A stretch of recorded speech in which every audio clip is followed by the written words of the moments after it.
স্বামীকে দিয়ে কত কাজ করায়, আর আমার বউকে দেখুন, আমাকে পুরো ভগবানের মতো ভক্তি করে। নাও, ভিডিও হয়ে গেছে, এবার আমার কাপড় জামাগুলো গিয়ে কেচে দাও। ওগো শুনছো? নারী মানে কি গো? নারী মানে হলো শক্তি, আর পুরুষ মানে? সহ্য শক্তি।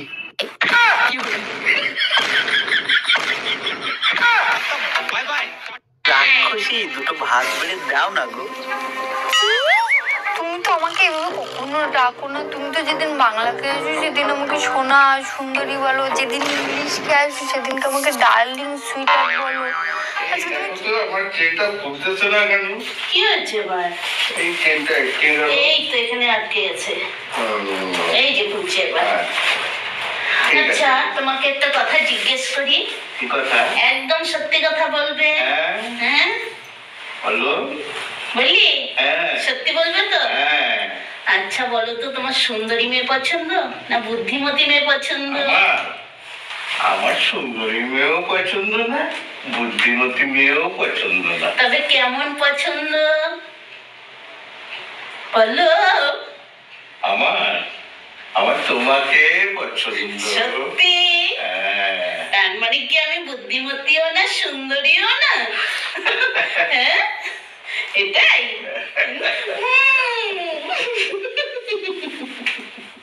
মাথাটা খুব ধরেছে, একটু টিপে দাও না গো।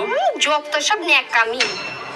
আগেরকার যুগই ভালো ছিল, একটা রাজার 12টা করে রানী ছিল, কেউ পা টিপে দিত তো কেউ মাথা টিপে দিত। এই থামো, যুগ এখন পাল্টেছে, এখন একটা রানীর 12টা রাজা থাকে, বুঝেছো?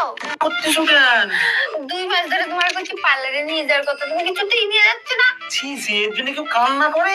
তুমি জানো মা আজকে ভিডিও কল করে কি কইছে আমারে? ও তোমার বকা দিছে? না, মা আমারে কয় কে এই কাজের মাসি, আমার মেয়ের ফোন। আচ্ছা, বিয়ের আগে তুমি এত মাজারে যাইতা কেন? মনের মতো একটা স্বামী যাতে পাই তার জন্য। এখন তো আমাকে পেয়ে গেছো, তাই এখন মাজারে যাও কেন? এখন চাই না, এখন শুধু জিজ্ঞেস করি, তা কি জিজ্ঞেস করো? হে আল্লাহ, কি চাইলাম আর কি দিলাম?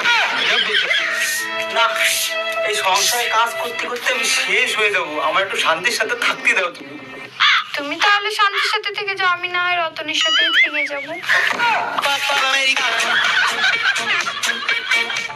সোনা, হ্যাঁ বলো। তোমার নাম আমি কোথায় লিখবো?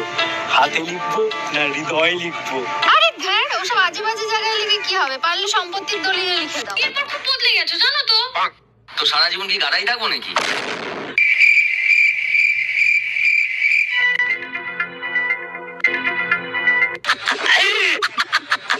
রিল্যাক্স। ব্যাংকে 1 লাখ টাকা রেখেছিলাম, সুদে আসলে এখন 2 লাখ টাকা দিচ্ছে। আচ্ছা আব্বু, আমি যদি ব্যাংকে একটা বউ রাখি তাহলে 1 বছর পর কয়টা বউ দিবে? ও স্যার, এখন কথা কই। ক। আপনি কেন শোকের বিষয় বুঝেন না? আরে দূর, তোর শোকের ভাষা 5 বছর ধরে তোর হাতের লেখায় বুঝতে পারি না।